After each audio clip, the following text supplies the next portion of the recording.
ప్రియమైన దేవుని బిడ్డలారా, యేసు ప్రభువారు దేవుడు కాదు, ఆయన మనతో సమానుడు, ఆయన త్రిత్వంలో ఒకడు అని బోధించే ప్రతి ఒక్కరూ తెలుసుకోవాల్సిన దైవ సత్యాలు ఏమై ఉన్నాయంటే యెహోవాయే యేసుక్రీస్తుగా వచ్చినారని పరిశుద్ధ గ్రంథమైన బైబిల్ మనకి స్పష్టంగా తెలియపరుస్తూ ఉంది.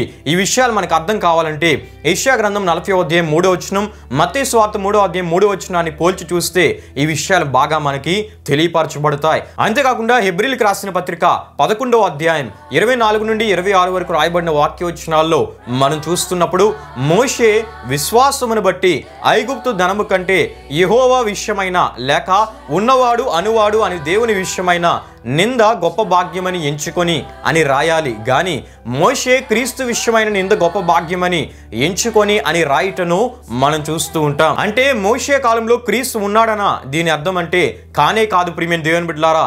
ఎందుకంటే పాత నిబంధన అంతట్లో క్రీస్తు అభిషక్తుని గాను ఇమ్మానుయేలు గాను పుట్టబోవు శిశువు గాను రాబోవచ్చిన వానిగా ప్రవక్తలు ప్రవచించినట్లు మనం చూస్తూ ఉంటాం. అయితే మరి ఎందుకు హెబ్రీ గ్రంథకర్త ఈ విధంగా రాసి తెలియపరిచినాడంటే యెహోవాయే యేసుక్రీస్తుగా వచ్చినాడని తెలియజేయటకే ఈ విధంగా రాసి ఉన్నాడని తప్పక మనం తెలుసుకోవాలి. అంతేకాకుండా ఎఫెసీయులకు రాసిన పత్రిక 5వ అధ్యాయం 14లో క్రీస్తు చెప్పిన మాటగా అపోస్తలుడైన పౌలు గారు రాసి తెలియపరచటను మనం చూస్తూ ఉంటాం.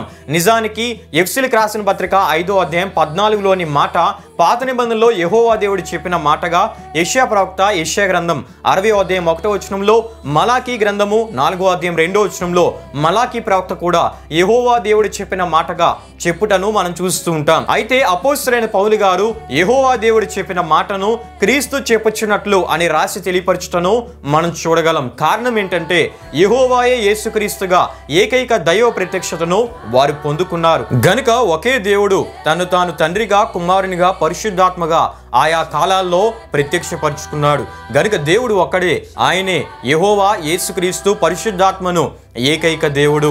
ఆమేన్.